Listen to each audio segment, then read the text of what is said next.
Alors, Bezrat Hashem, la Gemara ce matin, Chov Israël, Berachot 34a. Amar Rav Huna, Ta'a Beshalosh Rishonot, Choser la Roche. Dit Rav Huna, celui qui s'est trompé dans une de trois premières bénédictions de la Hamida. Dans la Hamida, il y a 19 bénédictions. Il y a trois dernières qui commencent par Modim. Les trois premières sont Magen Avraham, Mechaya Ametim, Ael Akadosh. Trois dernières commencent par Modim jusqu'à la fin. Il dit, Rav Huna, celui qui se trompait au début, par exemple, qu'est-ce qui peut se tromper? Dans la deuxième bracha, Mechaya Ametim. Au lieu de dire, Mashiva Ruach ou Morida Geshem, il a dit Moridatal. En plein hiver, il a dit Moridatal. C'est faux. Ou vice versa. En été, au lieu de dire Moridatal, qu'est-ce qu'il dit? Mashiva Ruach Morida Geshem. Qu'est-ce qu'il faut faire?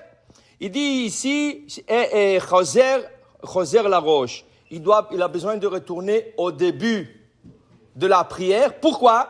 Les trois premières bénédictions sont un bloc. C'est pas trois, c'est une. On appelle ça Birkat Avot. C'est les patriarches. Donc, Magen Avraham, Mechaya Ametim et Ael Akadosh, c'est les trois patriarches. Pourquoi? Magen Avraham, c'est quoi? Magen Avraham, quand Avraham est sorti en guerre contre les 4 rois géants, il a gagné. Qu'est-ce qu'Hachem lui dit à la fin de la guerre?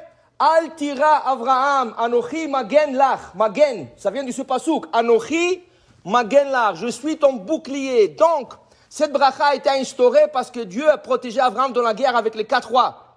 Mechaya Metim. Le Midrash nous dit qu'Yitzhak, quand son père l'a ligoté, le couteau lui a touché le cou. Okay? Et c'est écrit, Vayashov Avraham el Ne'arav. Et Avraham retourna à ses serviteurs Eliezer et Ishmaël. Qu'est-ce qui est arrivé avec Yitzhak, dit le Midrash? Il est resté sur le Mizbeach. Combien de temps? 2 ans. 2 ans il était là-bas, n'a pas bougé, qu'il était mort. Sa neshama est montée Gan Eden. Et après ça, Hachem l'a ressuscité. Pour cette ressuscitation d'Hachem à Yitzhak, c'est écrit, Baruch ata Hachem mechaye ametim. Alors il faut penser à Yitzhak pendant la deuxième beracha. Et la troisième beracha, c'est quand Yaakov va dormir à Bethel et il va voir l'échelle avec les anges monter et descendre. Qu'est-ce qu'il dit? Enze kim bet Elohim. C'est un endroit saint. C'est un endroit sacré. Ael Akadosh. La bracha a été instaurée pour Yaakov. Donc, les 3 premières bénédictions, c'est la bénédiction de Avot. Avot. Alors, il dit ici, c'est ça qu'il dit Rav Huna. Si quelqu'un se trompait dans une de trois, il a besoin de retourner. Alors, on a dit, possibilité dans la deuxième bracha. En été, il dit, Mashiva Ruach Morida Geshem. En hiver, il dit, Moridatal. Pendant les 10 jours de pénitence, entre Rosh Hashanah et Kippour, au lieu de dire, Baruch ata Hashem, Hamelech HaKadosh, qu'est-ce qu'il dit? Ael HaKadosh, comme l'habitude. C'est faux. Donc, quelqu'un qui a fait comme ça, et maintenant il est déjà à la 4e, à la 5e beracha, et il réalise, où est-ce qu'il doit retourner? Au début. Quelqu'un qui a fait Morida, Mashiva Ruach Morida Geshem, en été, okay? Et il a commencé, Ata Kadosh, Veshimcha Kadosh, c'est fini. Alors où il retourne? Pas au début de la deuxième, au début de la première. Parce que les 3 premières, dit Rav Huna, sont un bloc. Ainsi dit Ravasi, ainsi dit Rav Huna, ainsi les 3 dernières. Qu'est-ce qu'il y a là-bas? Quand c'est Rosh Chodesh, nous disons là-bas, Ya'aleh ve'yavo. Quand c'est Chol HaMoed, la mi-fête, qu'est-ce que nous disons là-bas? Ya'aleh ve'yavo. Quelqu'un qui a fait la prière, mais il a oublié de dire Ya'aleh ve'yavo.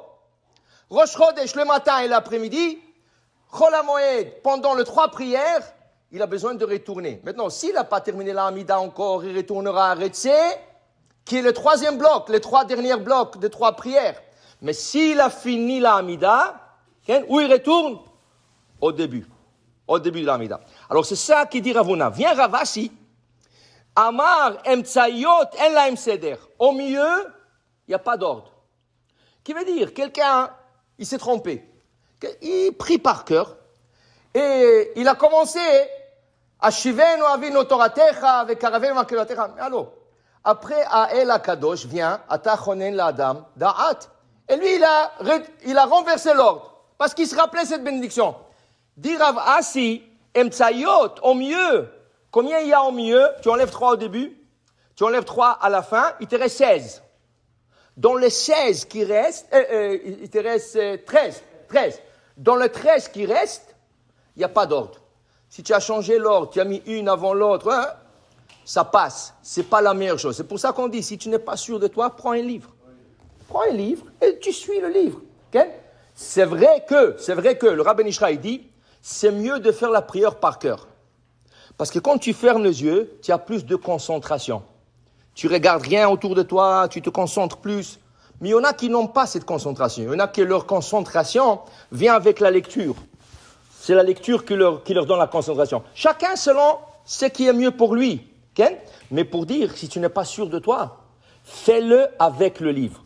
Quand tu le lis, comme ça tu vas mieux prier. Alors il dit ici la Gemara, une chose. Maintenant qu'on a dit que les 3 premières prières sont contre le patriarche Abraham, Yitzhak et Yaakov, dit la Gemara nous enseigne, Amar Rav Yehuda, Le'olam alishal adam tzrachav, lo b'shalosh rishonot, velo b'shalosh achronot. Qu'est-ce que tu es en train de dire, Baruch Ata Hashem Magen Avraham? Béni sois-tu l'Éternel, source de ton bénédiction, le bouclier d'Avraham. C'est une louange. Dans une louange, tu n'as pas le droit de demander. Tu ne peux pas dire à un roi, sa majesté, sa grande majesté, et après tu dis, vous savez, j'ai besoin un peu d'argent. Allez, tu es en train de le louer, tu es en train de demander, ça ne marche pas, ça clash. Quand tu fais la louange de Dieu, tu ne demandes rien. Donc, les 3 premières, Magen Avraham, Mechayam Etim, nous remercions Hachem de revivre Yitzhak, de ressusciter Yitzhak. Tu remercies Hachem pour donner cette vision extraordinaire à Yaakov, pour lui, ses générations futures. Tu ne demandes rien. Ni santé, ni parnassa, ni shalom bayit, rien. Où tu commences à demander à Dieu des choses, à partir de la 4e bénédiction. Ata chonen la damdat. Hachem, donne-moi un peu de chokhma, pour que je puisse étudier, pour que je puisse faire des affaires, pour que je puisse savoir quoi faire. Okay? Ça oui. Et après, Rotse Betchouva, Hachem, fais-moi retourner Betchouva, j'ai besoin que l'autre, le fils, qui retourne Betchouva. Ça oui.